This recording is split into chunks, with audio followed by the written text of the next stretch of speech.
Moikka! Mun nimi on Niklas Anttila ja tänään katsotaan mitä kiekkoja mä heitän vuonna 2020. Puttaamiseen mä oon käyttänyt muutaman kuukauden ajan D-Line P1.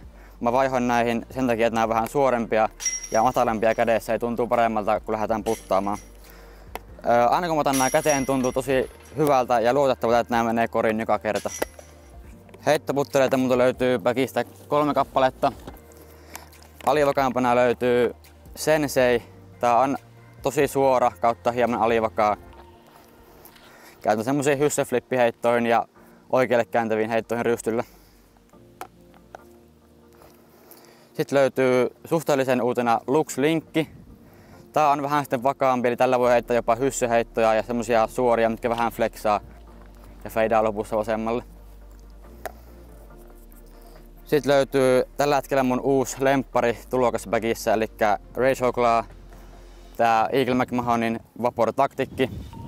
Tää on tosi hyvä molemmilta puolilta, eli rystyä ja kämmentä voi heittää. Tää on suhteellisen vakaa. Tällä voi heittää flexiheittoja ja hyssyheittoja.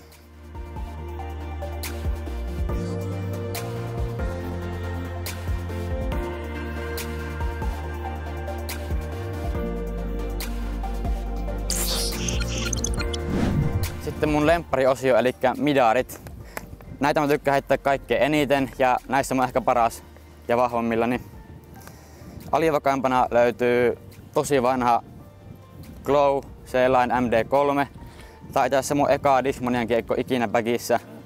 Ja tää tosi alivakaisesti voi heittää pystyhysseen ja kääntää lopussa vielä varmasti oikealle kun heittää rystyllä. Sitten löytyy suorempana versiona Color Glow MD3. Tää on tosi suora kiekko, että voi heittää ihan minihysseen, niin menee varmasti suoraan koko matka. Tää on ihan mun lemppikiekkoja myös bagissa. Sitten mä oon ottanut tälle vuodelle bagiin Methodin. Tää on myös ihan luottokiekkoja mulla ollut tänä vuonna. Eli tää on semmonen hyvä vakaa kiekko, voi heittää flattina ja varmasti feidaa lopussa vasemmalle. Tää on vähän suorempi versio kuin tämä seuraava täällä, eli Primal Run on tämäkin. Tää on tosi uusi, ollut bagissa vasta viikon ajan. Eli tää on vielä tosi vakaa versio, voi heittää myös vastatuuleen. Ja lähestymiskiekkona löytyy Champion Katori. Tää on mun ainoa ei-Discmania kiekko. Tätä mä heitän rystypuolella ja forepuolella molempia hyssejä, flexiä, kaiken näköistä. Tää on mun kikkakiekko ja täällä heitän kaikki melkein mun lähdet alle 70 metristä.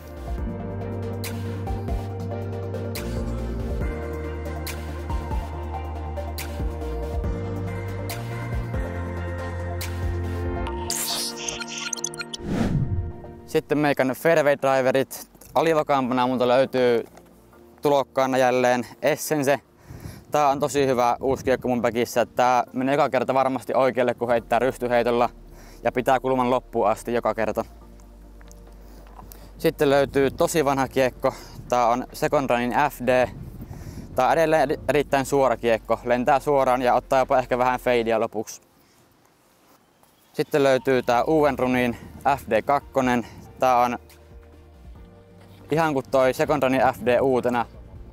Eli feidaa vielä vähän runsaammin vasemmalle lopuksi.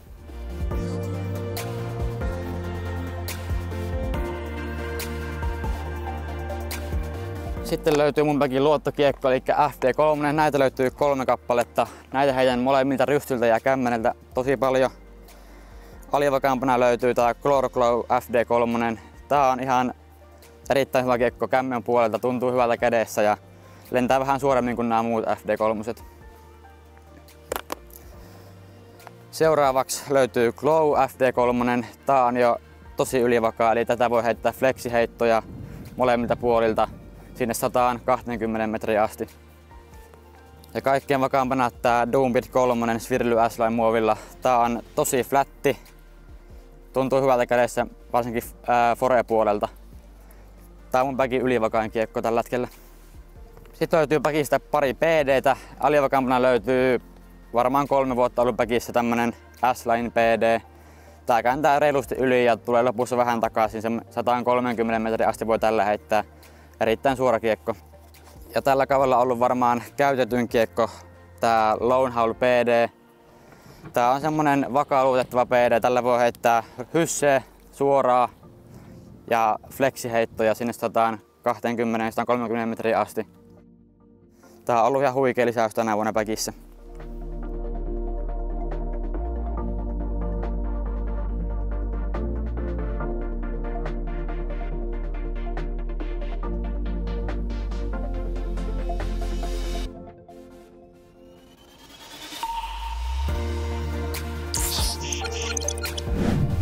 Sitten löytyy drivereista 4 DD3. Alivakanapa tämmönen Echostarin DD3. Tää on tosi flätti. Tää tuntuu hyvältä mulla kämmen puolella ja tää on oikeastaan mulla vain kämmen kiekkonen Bagissä. Sitten löytyy mun päädriverit eli 2 Firstrun DD3. Nää on ollut Bagissä mulla varmaan kohta vuoden ajan ja nää on ihan identtisiä, eli lentää tosi pitkälle, kääntää vähän yli ja tulee aina varmasti takaisin sinne 150 metriä asti. Sitten tää mun luotto S-Line DD3, tää ei käännä ollenkaan yli, eli tää on vielä ylivakaa. Tätä voi heittää vastatuulenkin eikä oo huolta, että kippaa ollenkaan yli. Tää on tosi luottokiekko mulla. Ja totta kai jokaisella täytyy olla pari PD2 Bagissä, eli vähän suorempi versio on tää sininen. Tää on ollut myös varmaan pari vuotta Bagissä, edelleen ylivakaa. Ei käännä yli mihinkään tuuleen ja todella luotettava kiekko ihan mihinkä vaan tuuleen. Ja tämän otin Bagiin ihan vähän aikaa sitten, ollut noin kuukauden Bagissä. Tää on tosi ylivakaa, ei liidä ollenkaan ja tää on ollut mulla kämmenkiekkona nyt Bagissä.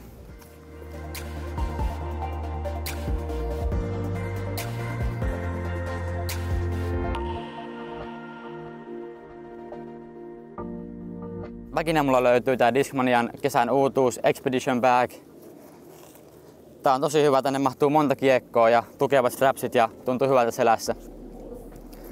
Tää oli mun eka Interbag video. Mä oon Niklas Anttila. Kiitti kun katsoitte.